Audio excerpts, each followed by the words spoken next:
Chapter 2: Strong Invading Tribe. Underbar.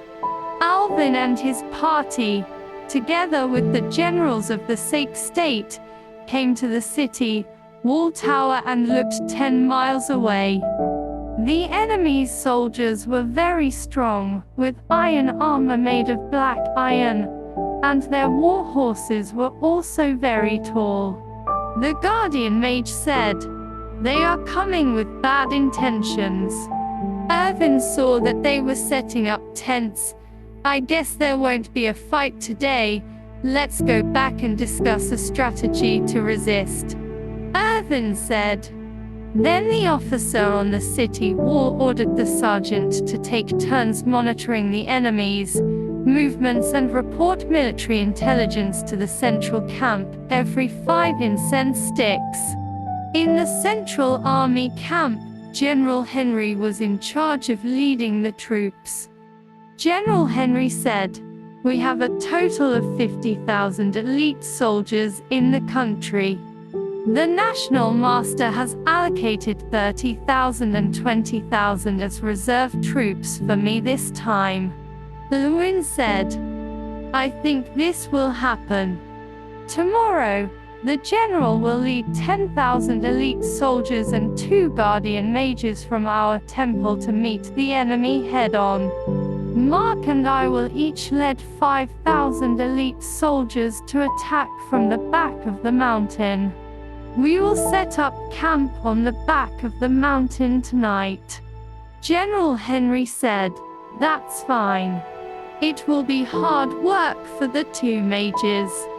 After the discussion, Lewin and Mark each led 5 men to set up camp on the other side of the mountain.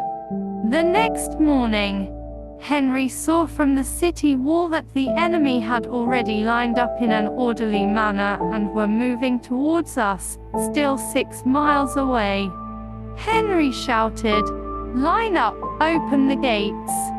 Henry rode his war horse and led his army to wait 100 meters away. The foreign army also lined up about 100 meters away from Henry. At a close distance, Henry could see clearly that the foreign army was tall and strong. The enemy army had about 8,000 people, but it was oppressive enough. The armies of both sides stood firm, and due to the language barrier, there was no conversation between the 2 sides. I saw 4 big trumpets blowing in the enemy camp, and a burst of war horses neighing, "Wawawa." The enemy's infantry and cavalry rushed towards us with billowing dust. When the 2 guardian mages saw the powerful enemy rushing over, they wanted to use the Thunder God spell to block the attack first. The wizard flew up into the air and flew over the enemy. General Henry also rushed towards the enemy with his well-arranged troops. "Go!" A shout. The 2 mages stood at a distance from each other and raised their hands to chant at the same time, 2 large square thunder and fire spells. The 2 mages waved their hands, and soon there was a loud bang, and 7 or 8 enemies fell to the ground. Soon Henry's troops came into close combat with the foreign army, and dust flew everywhere. At this time, there were hurried sounds of horse hooves from both sides. Irvin and Mark also led 2 teams of troops to rush from the side, forming an encirclement of the enemy. However, since the opponent was really tall and strong, Irvin and his team did not have much advantage. Irvin and Mark kept casting Thundergod's fire talisman, but the fire talisman could only knock down 2 enemies at a time. The enemy had a sturdy body and strong arms, and his sword made of fine iron gleamed coldly in the sun. The enemies knocked down by the fire talisman lay on the ground for some time, and return to the battle after the pain subsided. Gradually, the number of our injured soldiers increased. Suddenly, there was a loud bang. A wall of fire hit the enemy, and there was flames and a burning smell. A dozen enemies fell to the ground and couldn't get up for a while.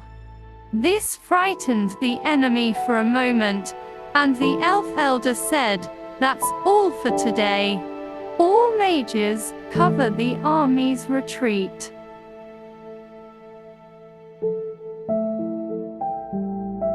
At this time, the enemy also saw that they could not gain the upper hand, and slowly retreated as the mage attacked. At this time, the mages also felt tired, and the power of the fire talisman was slowly diminishing. Back on the tower, Owen asked his master why he suddenly appeared. The elder replied, "I was feeling uneasy in the temple, so I brought a few disciples to the tower to watch the battle. When I saw the enemy was so strong up close, I felt that it would not be easy to defeat them, so I brought you back first." Go ask General Henry about the casualties of his soldiers today." Lewin agreed. General Henry counted the number of people and estimated that there should be about 4,000 to 5,000 casualties, and the number is still being counted. At night, General Henry and the mages sat in a long circle, and the elder said slowly, "We have 10 mages and 20,000 troops fighting against 10,000 enemies, and we still don't have the advantage. All soldiers and mages should go to bed early tonight. I will go and discuss today's situation with the National Master and the King. We'll meet at the moat tomorrow morning."